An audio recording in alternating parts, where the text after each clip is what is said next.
My Amish wedding night was interrupted by 3 women. No one explained why. I was 19 years old, standing barefoot on the cold pine floor of a bedroom that had been mine for less than 4 hours, when the knock came. 3 soft taps. Not the hesitant knock of a child. Not the heavy knock of a man. 3 precise taps, evenly spaced. The kind that tell you the person on the other side has done this before. My new husband, Aaron, was already turning toward the door before I had finished tying the ribbon at the neck of my nightdress. He did not look surprised. He looked the way a person looks when they have been waiting for a letter to arrive and have finally heard the postman on the porch. He opened the door without asking who it was. 3 women stepped inside. My mother was not one of them.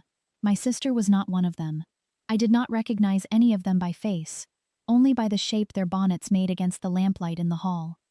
The oldest carried a folded white cloth across her forearm, the way a midwife carries linen. The second carried a small tin basin. The third carried nothing in her hands, but her eyes moved across my body, the way a person inspects a fence before deciding which board to replace. Aaron stepped past them into the hall, pulled the door behind him, and left me alone with the 3 women I had never met on the first night of a marriage I had agreed to 4 months earlier. The oldest woman said, "Sit down, Rebecca. This will not take long."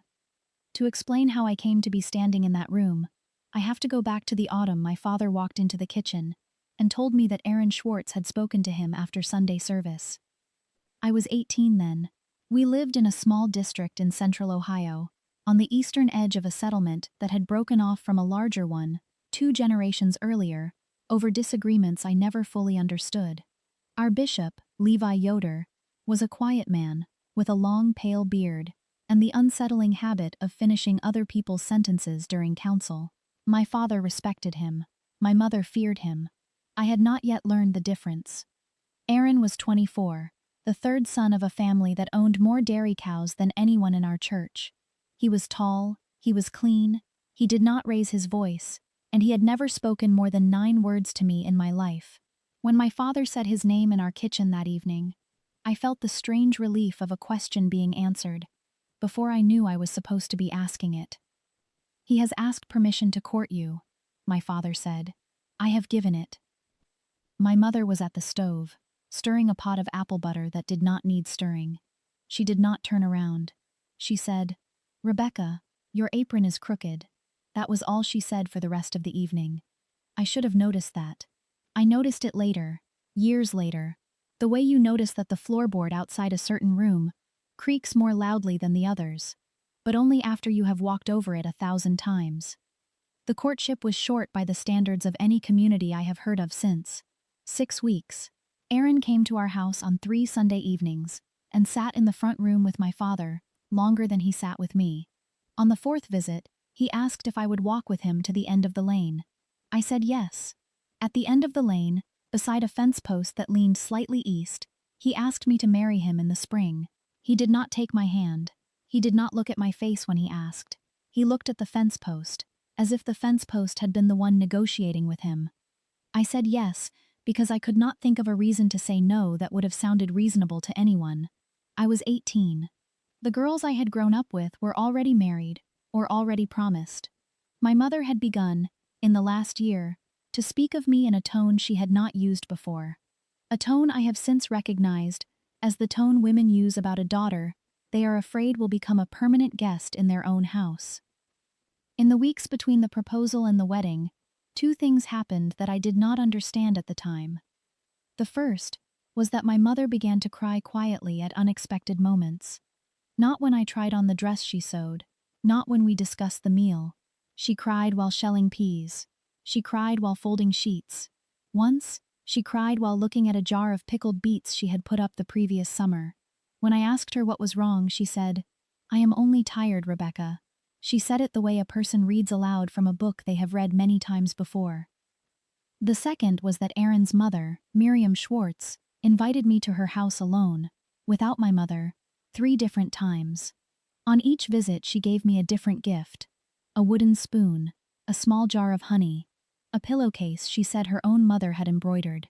On the 3rd visit, as she walked me to the door, she put her hand on my wrist and said, "Aaron is a good son. He will be a good husband. You must remember that whatever happens. Then she opened the door before I could ask what she meant by, whatever happens. I told myself she was nervous. I told myself she was a woman losing a son. I told myself a great many things in those weeks that I would not believe now if a stranger said them to me. The wedding took place on a Thursday in early May. I will not describe it in detail because it was, in almost every way, the same wedding every girl in our district had. The service lasted 3 hours. We ate at long tables set up in the Schwarz barn. The men sang. The women cleared. My sister Hannah, who was 16, sat beside me at the corner table reserved for the bride and groom, and did not eat. I noticed that, and I told myself she was excited. I told myself many things that day. What I did not tell myself, because I did not yet have the words, was that 3 women I did not recognize had stood at the back of the barn during the meal and watched me. Not Aaron. Me. They had not eaten. They had not spoken to anyone. They had stood in a row near the open doors, and when I looked toward them once, the oldest one had nodded at me, the small kind of nod a doctor gives a patient before a procedure, and then she had looked away. After the meal, after the long farewells, after my father held my shoulders for a moment longer than usual and said, "Be a good wife, Rebecca," Aaron drove me in his buggy to the small house his father had built for us, on the back acre of the Schwarz farm. The house had 2 rooms downstairs and 1 bedroom upstairs. The bedroom had a single window that faced the dairy barn. I remember that, because the lamp in the barn was still burning when we arrived, although it was nearly 10 o'clock at night, and I thought it was strange that someone would be in the barn so late on a wedding evening. Aaron lit the lamp in the kitchen. He told me to go upstairs and change. He said he would come up in a few minutes. He did not kiss me. He had not kissed me at the ceremony either. I had thought, during the service, that he would, and when he did not, I had told myself it was modesty. I went upstairs. I changed into the nightdress my mother had sewn for me, the one with the small white ribbon at the throat. I sat on the edge of the bed. I waited. I waited longer than a bride should have to wait. And then the 3 taps came at the door, and Aaron walked past me without looking at my face, and the 3 women stepped into the room. The oldest woman told me to sit down. I sat. She set the folded cloth on the dresser. The second woman placed the tin basin beside it. The third woman closed the door behind her and stood with her back against it, as if she expected me to try to leave. "My name is Sister Esther," the oldest said. "This is Sister Fanny. This is Sister Lydia. We are here on behalf of the bishop. You understand that?" I did not understand that. I shook my head. She did not seem surprised. She seemed, if anything, slightly tired, the way a person is tired who has explained the same thing to many other women in many other bedrooms. "It is the custom in our district," she said, "for the wives of the elders to attend the bride on the first night, before the husband returns to her, and to make certain she is fit." I asked what fit meant. My voice came out smaller than I wanted it to. Sister Esther looked at me for a long moment. Then she said, "It means we examine you, Rebecca, to be sure you have come to your husband as you were promised." I cannot describe the feeling that went through me in that moment, except to say that the floor seemed to tilt slightly, the way a porch tilts when a board has rotted underneath without anyone noticing. I had not been told.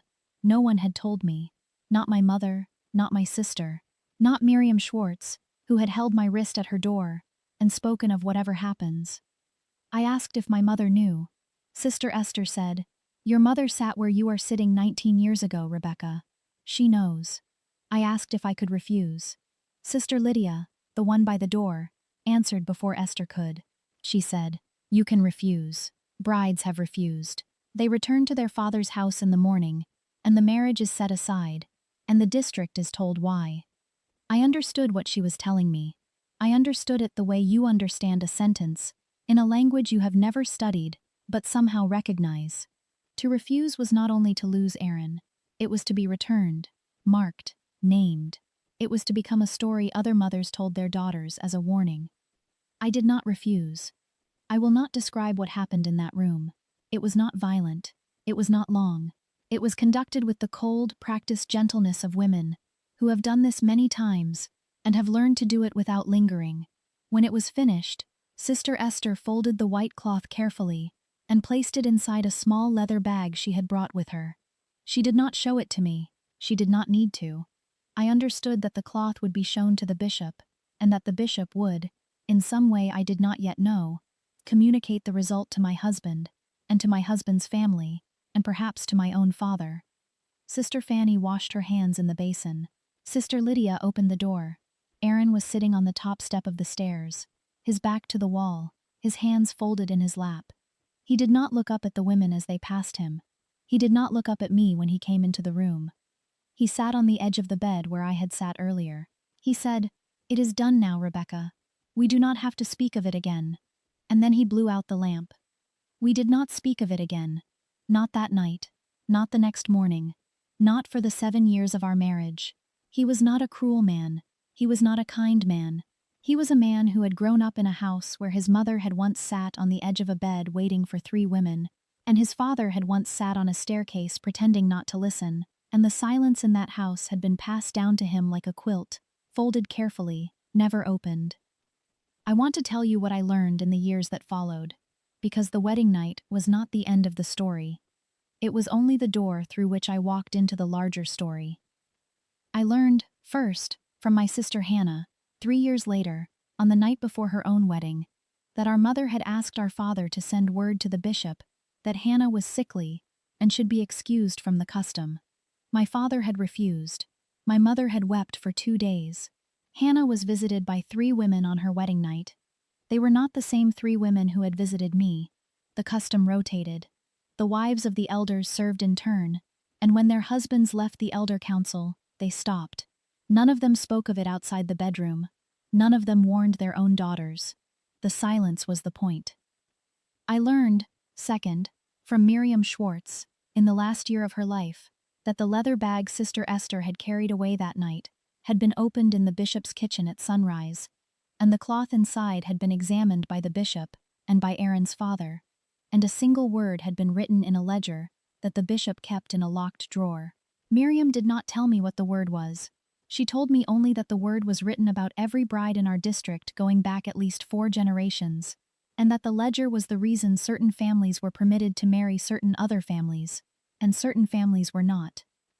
I learned, third, only after Aaron died of a fever in the autumn of our 7th year, and I returned to my father's house with no children and no inheritance, and no place else to go, that my mother had crept into my room on the morning of my wedding, while I was still sleeping, and had pinned a small folded paper inside the hem of my wedding dress. I had never found it. The dress had been washed and folded and packed away in a cedar chest in her attic for nearly a decade. When I unpacked it, looking for cloth to make a baby blanket for Hannah's 3rd child, the paper fell out onto the floor. It was in my mother's handwriting. It said, "Rebecca, I am sorry. I could not find a way to tell you. Please forgive me." I sat on the attic floor with that paper in my hand for a long time. I thought about the apple butter she had stirred without needing to stir. I thought about the pickled beets. I thought about the way she had said my apron was crooked on the evening my father told me Aaron's name. I understood, finally, that she had been trying to speak to me in the only language she had been allowed to keep, and that I had not known how to listen. I did not forgive her that day. I do not think forgiveness is something a person can decide to do on a single afternoon, but I folded the paper, and I put it inside the family Bible on the page where my own birth was recorded, and I left it there. I am 63 years old now. I live alone in a small house outside a town in Indiana, where no one knows the name of the district I grew up in. I have not worn a cap in 31 years. I have one daughter, born to me later, in another life, by another man, in another way, and she is grown now, and she asks me sometimes why I will not tell her about my first marriage. I have begun to tell her. I am telling her the way I have told you, slowly, because the silence took a long time to build, and is taking a long time to come apart. No one explained, that night, why the 3 women came. They did not feel they had to. The explanation was the room itself, the cloth, the basin, the closed door, the husband on the staircase, the mother stirring apple butter she did not need to stir. The explanation was a custom older than any of us, kept alive by the people it had hurt the most, passed from one woman to the next, not through speech, but through the careful, terrible silence of women, who had agreed, long before I was born, that some things were easier to do to a daughter than to say to her.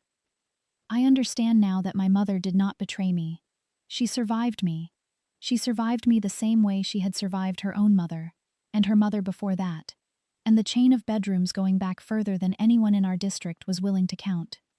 The cloth Sister Esther carried out of my bedroom that night is, I imagine, still in a locked drawer somewhere, in a ledger, beside a single word written in a bishop's careful hand. I do not need to know what the word was. I know what I am. I knew it before any of them wrote it down, and I know it now, and that is the one thing none of them could take from the room with them when they left. My mother's note is still inside the Bible. I read it sometimes, on evenings when the house is quiet and I am thinking of her. I have never written one back, but I have begun, in the last year, to leave the Bible open on the kitchen table where my daughter can see it, on the page where the note rests, and I have begun to answer her questions when she asks. That, I think, is the only way the silence ends. Not all at once. Not with a confession in a barn or a sermon in a meeting house. Only one daughter at a time, in a kitchen, with a Bible open on the table, and a mother who has finally decided that the cost of speaking is smaller than the cost of staying quiet. My name is Rebecca. I was 19 years old, on the night 3 women I had never met walked into my bedroom, and no one explained why. I am telling you now, because someone, somewhere, should have told me then, and because the woman who would have told me did not know how, and the woman I have become finally does.